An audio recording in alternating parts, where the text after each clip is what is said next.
김무일의 음악 산책. 음향기기 오디오 시스템과의 만남. 시간과 추억의 공간은 여기에 머물고 있는데 사라져가는 것은 무심히 흐르는 세월과 우리들의 젊음뿐이었던가?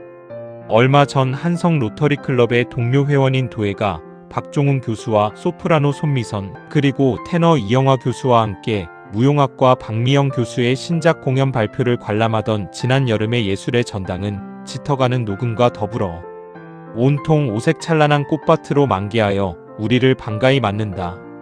그리고 이웃한 국립문예진흥원에 들려 추억 어린 옛 영상 자료들을 열람하던 중 우연히 마주친 빛바랜 음반과 고풍스러운 하이엔드 음향기기는 어딘가 모르게 낯이 익은 듯하여 검색해보았다. 아니나 다를까 1987년 르네상스 음악 감상실 박용찬 대표 기증이라고 소개된다. 그렇다. 당시 매킨토시 진공관 앰프와 함께 메인 스피커였던 JBL 하츠필드는 그 시절에 억눌렸던 많은 지식인의 문화적 갈증을 해소시켜 주었던 명기였었지만 일반 가정용 오디오 음향기기의 발빠른 보급과 CD의 대중화로 인해 안타깝게 문을 닫았었던 그때의 아쉬움이 바로 엊그제인 듯 가슴에 메아리 친다.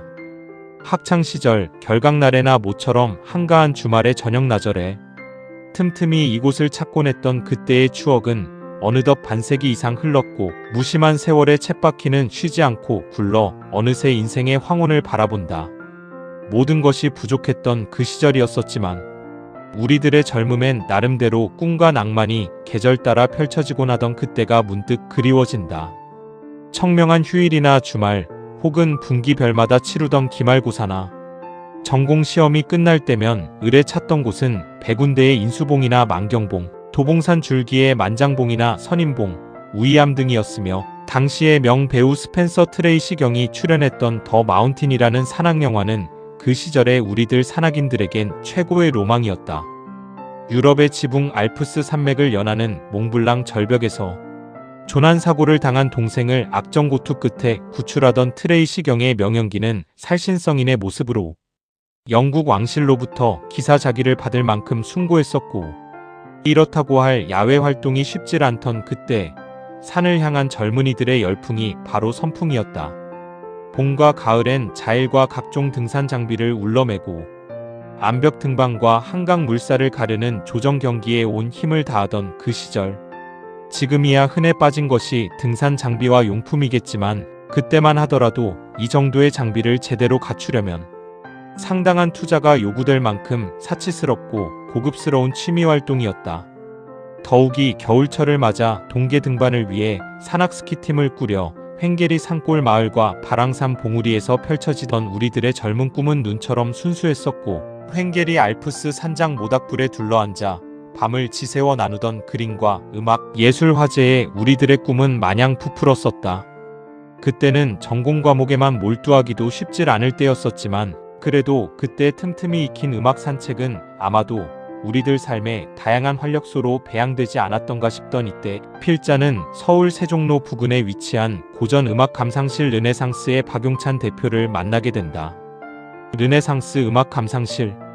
당시 그는 국내 최고의 음반 수집가였었다.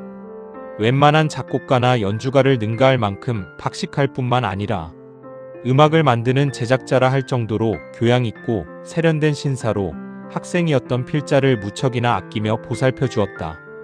살아계셨다면 아마도 거의 90 중반쯤 되셨을 것이다. 그분과 기나긴 인연은 필자가 학업을 끝내고 군에 입대하여 베트남전에 참전 후 예편에서 사회생활을 시작한 이후인 40대 중반쯤까지 이어졌었다. 그러던 중 경상남도 울산 지역으로 직장을 옮기던 날 명동의 학사주점에서 밤을 지새우며 들려주시던 자신의 음악 인생은 비록 30여 년의 세월이 흘러갔지만 지금도 생생하게 다가온다. 방음 효과를 내기 위해 천정과 벽면에 고급스러운 자주색 융단을 드리웠던 르네상스를 비롯한 당시의 수준급 감상실들은 학창시절이었던 6, 70년대 이후 80년대 중반까지만 해도 그때의 젊은이들에겐 건전한 교제 장소였으면 유일하게 고전 음악을 들을 수 있었던 곳이었다. 그리고 이젤에 받쳐진 칠판에 분필로 곡목을 적은 후에 음악이 흘러나오도록 신청곡을 받곤 했다. 소란스럽게 잡담하는 곳이 아니고 단지 음악을 듣는 곳이었기에 조용히 들어가 머리끝까지 푹 파묻히는 아무 빈자리를 찾아 앉아 하등의 주변 사람들을 의식하지 않고 음악만 들으러 왔다는 표정으로 팔짱을 낀 채 세상 편한 품새를 잡던 그런 곳이어서 숱한 음악 애호가들에겐 상당히 인기가 많았었다. 어지간한 재력가가 아니면 제대로 된 하이엔드 오디오 시스템을 갖추기 어려웠던 그 시절에 르네상스는 주머니 사정이 얇았던 골수 클래식 애호가나 혹은 가난한 음악 지망생들의 사랑방인 동시에 오디오 마니아들의 천국이었다.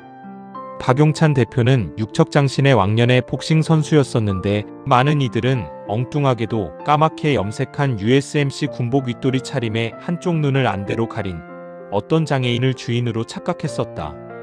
왜냐하면 시벨리우스나 말러, 베토벤의 9번 합창 교향곡이 울려 퍼질 때면 앉았던 자리를 벌떡 박차고 일어나 제멋에 겨운 듯 황홀경에 빠져 나무젓가락을 휘둘러대며 지휘 솜씨를 뽐내면서 주인 행세했기 때문이었다. 한국전쟁이 한창이던 1951년 가을, 박 대표는 경북 대구 소재 향촌동에서 르네상스를 처음 열었었는데 호남 지역 호족의 후손이었던 그는 전쟁 피난길에서도 온갖 세간살이를 마다하고 오직 레코드판과 음향기기만 두어 트럭분을 덥석 싣고 대구로 피랑 갔다는 이야기가 전설처럼 전해졌었다.